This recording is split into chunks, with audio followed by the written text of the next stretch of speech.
Dans l'actualité également, 2 jours après l'agression au couteau d'une professeure d'art plastique dans un collège de Sanary-sur-Mer, dans le Var, l'état de santé de l'enseignante est toujours préoccupant.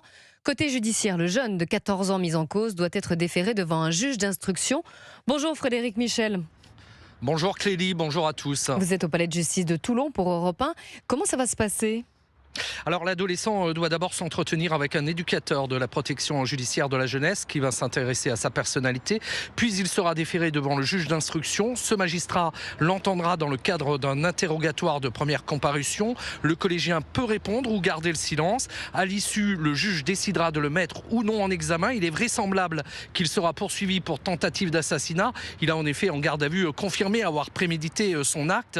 Le parquet l'a annoncé. Il va requérir son placement en détention provisoire. C'est le juge des libertés et de la détention qui décidera. À chaque étape, ce jeune de 14 ans sera accompagné de son avocat. Pour les faits qui lui sont reprochés, il encourt 20 ans de réclusion criminelle. Ce matin, les cours ont officiellement repris au collège La Guicharde de Sanary, mais avec des aménagements, comme l'explique ce père de famille qui a accompagné sa fille jusqu'à l'entrée de l'établissement. Ils ont prévu une petite reprise avec une cellule de crise, infirmière, psychologue. La cassure, c'est pas bon pour eux. Ils ont besoin de reprendre une vie normale. Là, ils vont retourner en cours et ils sont très contents de se retrouver. Ça va leur permettre aussi d'en parler entre eux aussi et de passer à autre chose.